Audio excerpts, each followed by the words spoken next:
ಈ ಸರ್ಕಾರದಲ್ಲಿ ಎಸ್ಟಿಗಳೇ ಬೇಕಾ? ಈ ಸರ್ಕಾರಕ್ಕೆ ಒಂದು ನಿಮಿಷ, ಎಸ್ಟಿಗಳೇ ಬೇಕಾ?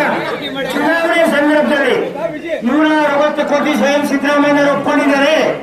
160 ಕೋಟಿ ರೂಪಾಯಿ ಹಣನ ಏಕಾಏಕಿ ನಿಗಮದಿಂದ ಚುನಾವಣೆ ಖರ್ಚಿಗೆ ವರ್ಗಾವಣೆ ಆಗಿದೆ. ಅದು ಸಾಲದು. ಭಾರತೀಯ ಜನತಾ ಪಕ್ಷ ರಾಜ್ಯದಂತ ಹೋರಾಟ ಮಾಡಿದೆ, ಅದು ಸಾಲದು ಅಂತೇಳಿ ಈಗ ಶಿರಾ ಮತ್ತೆ ಪಾವಗಡ 12 ಜನ ಫಲಾನುಭವಿಗಳಿಗೆ ಏನ್ ನೀವು ಆರ್ಡರ್ ಕೊಟ್ಟಿದ್ದೀರಿ, ನಿಮಗೆ ಸ್ಯಾಂಕ್ಷನ್ ಆಗಿದೆ ಅಂತ ಹೇಳಿ ಈಗ ಕಥೆ ಹೇಳ್ತಾ ಇದ್ದೀರಾ. ಹಿಂದೆ MP ನಾರಾಯಣ ಸ್ವಾಮಿ ಅವರು ಶಿಫಾರಸು ಪತ್ರ ಕೊಟ್ಟಿದ್ರು ಅಂತ. ಬರೀ ಶಿಫಾರಸು ಪತ್ರ ಅಲ್ಲ, ಅವರಿಗೆ ಮಂಜೂರಾಗಿದೆ.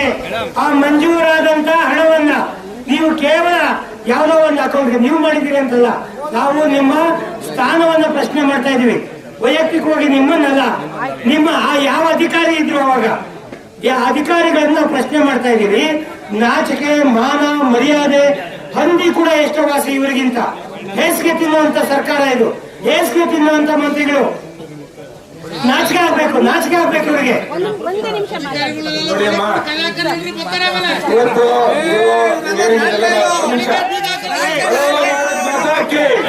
ಒಂದು ನಿಮಿಷ ಸುಮ್ಮನಿರಪ್ಪ.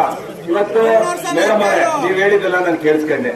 ಇದು ಅಕ್ರಮ ಆಗಿರೋದು ನಿಜ, ಭ್ರಷ್ಟಾಚಾರ ಆಗಿರೋದು ನಿಜ, ಹಣ ಟ್ರಾನ್ಸ್ಫರ್ ಆಗಿರೋದು ನಿಜ, COD ಕೊಟ್ಟಿರೋದು ನಿಜ.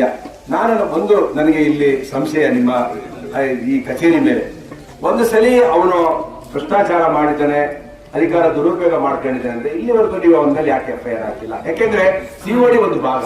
ಒಂದು ನಿಮಿಷ, COD ಒಂದು ಭಾಗ. COD ಏನಾದ್ರು ತನಿಖೆ ಮಾಡ್ಬೇಕಾದ್ರೆ ಬೇಸ್ ಬಂದು ನಿಮ್ಮ ಇಲಾಖೆ, ಇಲ್ಲಿ ಕಳ್ತನ ಆಗಿರೋದು ನೀವೊಂದು FIR ಮಾಡ್ಬೇಕಾಯ್ತು. ಅಲ್ಲ, ಇಲ್ಲಿವರೆಗೂ ಮಾಡಿಲ್ವಲ್ಲ, ನಾವು ಬಂದೇ ಮಾಡ್ತೀವಿ ಅಂತೀರಲ್ಲ ನೀವು.